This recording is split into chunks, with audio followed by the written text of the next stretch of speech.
Good morning, everyone. Welcome to Black Logic. So President Trump announced the imposition of 25% tariffs on all steel and aluminum imports to the United States. This move marks a return to the protectionist trade policies reminiscent of his first term, where similar tariffs were enacted but later adjusted to accommodate key trading partners of the United States. The president's decisions aim to bolster domestic industries and address concerns over national security. However, it has already sparked discussions about potential retaliatory measures from affected countries and broader implication of global trade dynamics. So it doesn't matter what country it comes from. There may be some exceptions like Canada, Mexico, as well as Japan, but other countries are going to pay a 25% tariffs when importing their steel to America. He is trying, in my opinion, when it comes to a lot of the economic moves that he's making, is trying to create fair deals that America have always been footing the bill. This is why American national debt is at $36 trillion. It's astronomical. The amount of money that America owed to other countries is absolutely astronomical. He was saying that we owe, I think, almost $500 billion to China. We owe $350 million to Mexico. We owe all this money to all these countries because we have always been at the back end of the deal because we have the largest economy. We have some of the largest consumers. So I don't know what other lawmakers, other politicians, whether they be Democrats, independent, and some Republicans, have made this, but they were never looking at it from a conservative mind state of conserving the power and status and economic prowess that America has. So Trump is aimed to change that. And I'm glad that we're here for it. And hopefully these things absolutely change the economics in America. Now, he never stated that, and he was asked, will Americans somehow hurt at the pump, hurt at the grocery store because of the rise in cost of inflation? Are these some of the things that we are expected? And he kind of deflected, saying, we're not expecting for that to happen because here are some of the things that we're doing. So again, we're looking out for, and something that just came across, I want you guys to look at, and hopefully you can see this on my cell phone here. Give me 1 second. But they did a test. Okay, they did a test. I see the light isn't. They did a test on naval fighter pilots. Okay, they did a test on naval fighter pilots. The U.S. Navy took on a secret project to learn more about brain injuries suffered by its most elite fighter pilots, and now congressional lawmakers are demanding more information about the efforts. The Naval's Top Gun school launched Project Odin in the fall of 2024 to detect and treat an onslaught of symptoms consistent with brain injuries in fighter pilots, some of whom later died by suicide, but the program went on in secret, cited by the House Oversight Chairman James Comer, Republican, and the rest of the Navy reportedly did not even know about it. So this is a secret study that they did that was linked to brain injuries from fighter pilots, as well as their untimely death and suicide. Again, you guys want to check out more about that story, but I will keep you guys updated as well. That's on Fox News. Very interesting news today, and I hope you guys are here for it as well as I am. Now, in a recent interview, President Trump expressed strong support for Elon Musk's leadership of the Department of Government Efficiency, commonly referred to as DOGE. He emphasized Musk's role in scrutinizing federal expenditures, particularly within the Department of Defense and the Department of Education. The president stated, "We're going to find billions, hundreds of billions of dollars of fraud and abuse," underscoring his commitment to identifying and eliminating wasteful government spending. He will absolutely find, they will absolutely find hundreds of billions of dollars in government waste and abuse. It's absolutely rampant in Washington. We've already seen it. We've already seen the amount, billions of dollars of U.S. aid in that particular department that have not gone to these countries who were, quote unquote, in need of American support.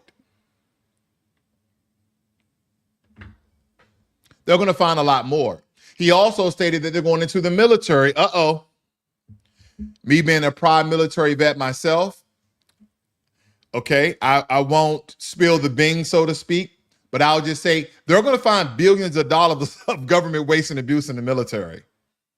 Okay, I don't know who was buying 1 trillion Skillcraft pencils, but if you go to your local supply room, whether it be on your company level, your battalion level, your brigade level, your divisional level, you're going to see there's some things that shouldn't have been ordered. There's some things that we upped the number that we did not use the previous year. And the reason why that, commanders in the military know, it doesn't matter what branch. If you notice, I didn't say what branch of military, but commanders know in the military that if you decrease the amount of usage of equipment, materials, and resources, then the DOD is going to cut your funding. So take, for instance, your unit was getting 1.5 million a year.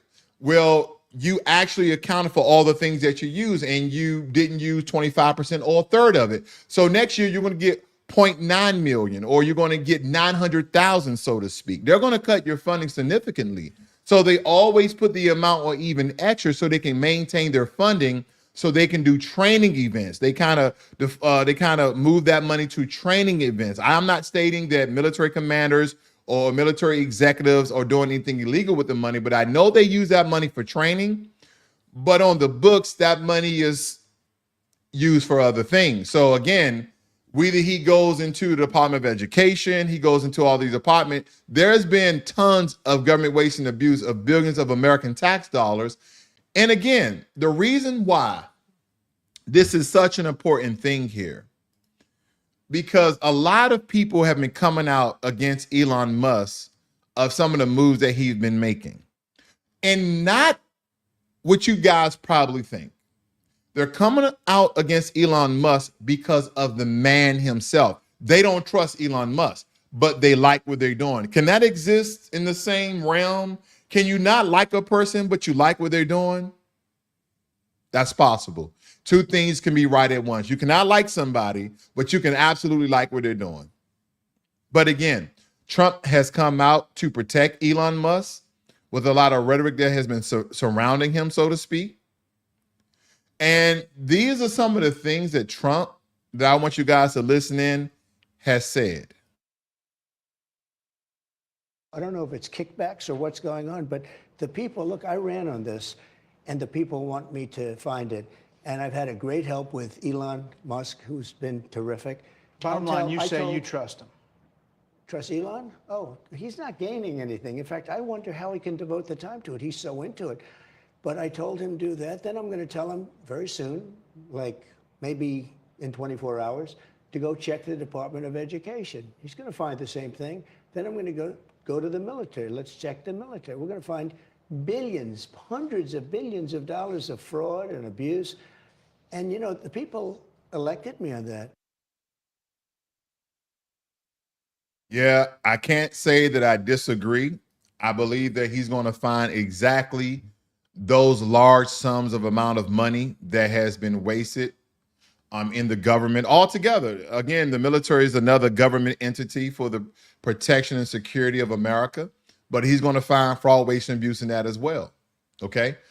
And again, our military should have some of the best equipment, some of the best resources, but just like any other government entities, when you have certain politicians, because don't forget that the military branch is under the authority of the civilian branch. So we take orders from civilians. We don't take orders from the military. Okay, now if you're a regular soldier, regular Marine, regular navalman, regular airman, yeah, you're taking orders for those who are appointed over you. But again, it comes down. It comes from the president, the Congress, Senate, so on and so forth. These are the ones that are giving military personnel their orders. Military commanders, military generals, military sergeant major, they're not just doing these actions by themselves. They're getting directives, okay? They're getting commands in order to do some of these things. So he's going to find a lot of things that won't be surprising, but will be revealed to the American public. Now, in a move that has garnered international attention, President Trump proposed that the United States take ownership of the Gaza Strip. And he is not backing down on this. He is not backing down on this. He suggested that while the U.S. would assume control, neighboring Middle Eastern countries could play a significant role in the region's reconstruction efforts, because the president mentioned the possibility of allowing some Gazans to relocate to the United States. That's interesting. Though details remain sparse, this proposal has sparked a wide range of reaction, with discussions focusing on its feasibility, potential geopolitical ramifications, and the humanitarian aspects involved.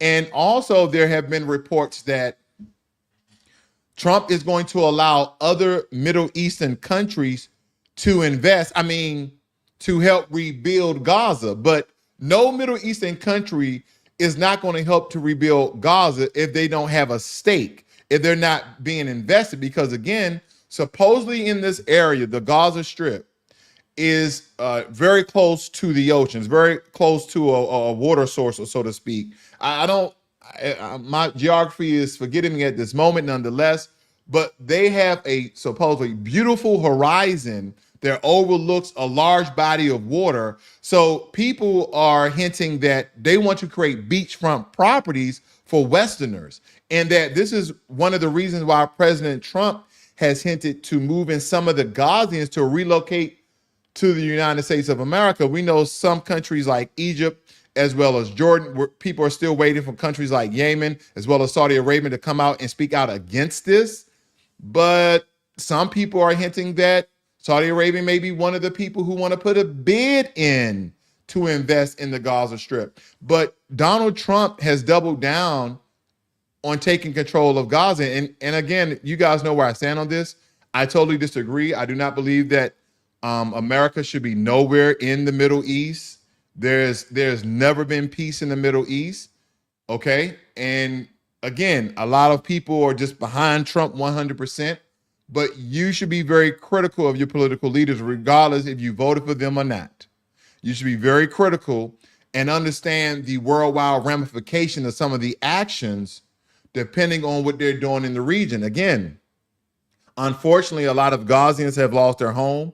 The entire Gaza Strip is demolished in rubble. It is totally demolished. There's even the standing buildings are not, 100% blown out windows, floors are missing.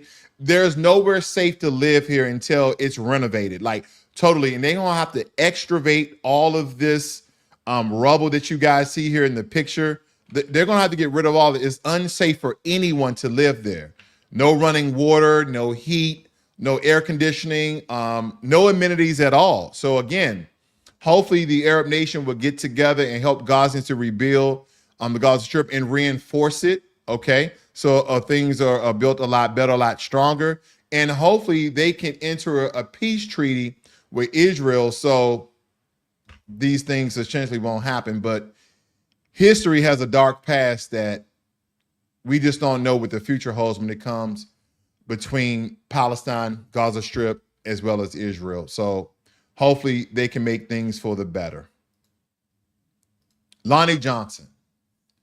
If you ever had a super soaker, you know it wasn't just a toy. It was a summer revolution. I had a super soaker. Some of you probably had a super soaker, and we had a blast shooting all of our super soakers sometimes in the house, where our mother used to kill us because we shouldn't be shooting water in the house. But did you know that a Black aerospace engineer, former NASA scientist, was the mastermind behind one of the best-selling water guns of all time?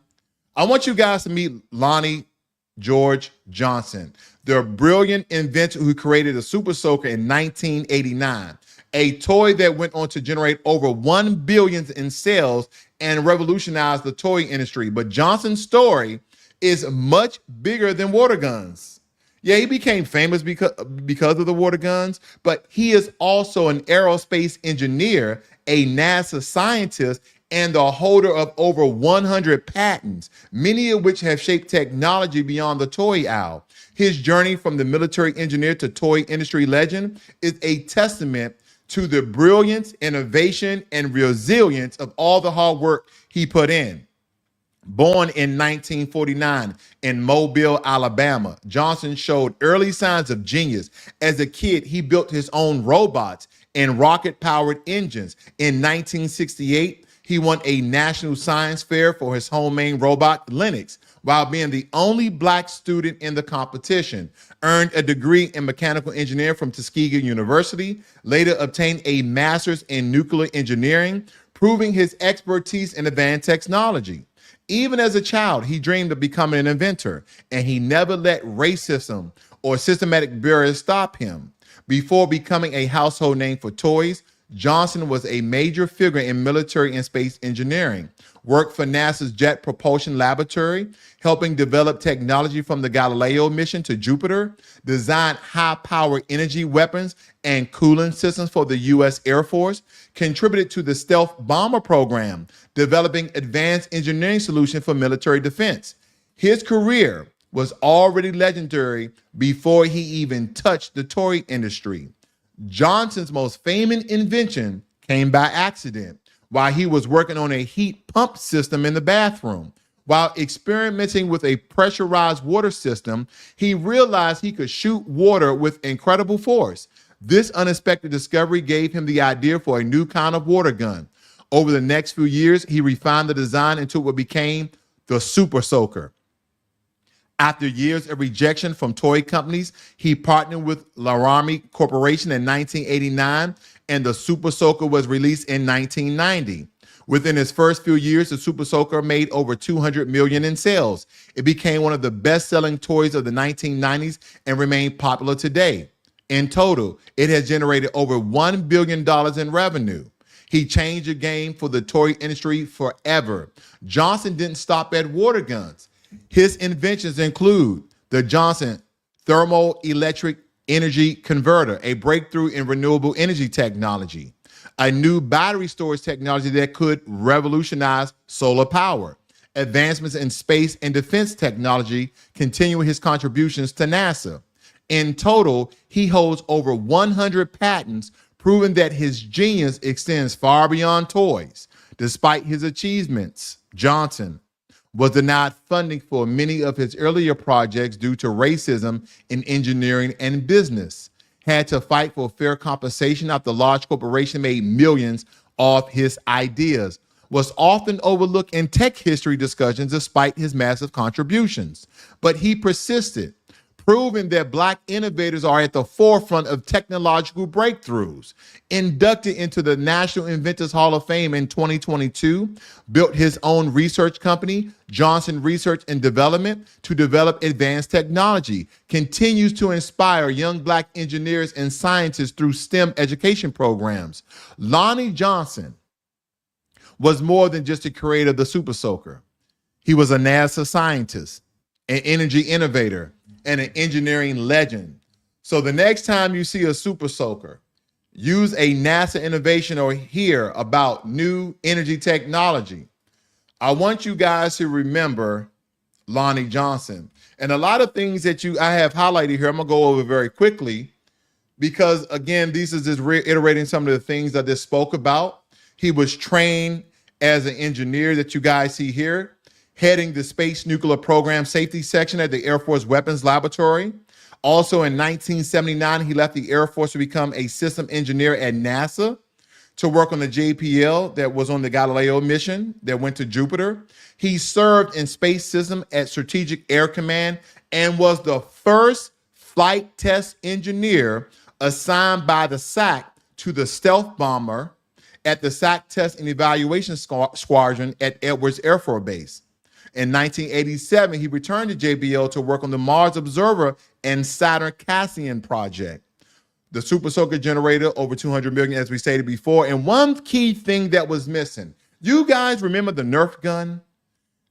And they still have the Nerf gun today. A lot of things you shoot, Nerf guns, Nerf balls, all those things. Did you know that he invented that as well, but he sold the rights and patent to another company? Johnson patents are also the basis of the Nerf M-Strike line of products. He's the one who created that technology as well. His current work includes a new generation of rechargeable battery technology that I stated, that the thermoelectric converter, which efficiently converts waste heat to electrical energy and can be run in reverse as a cooling device.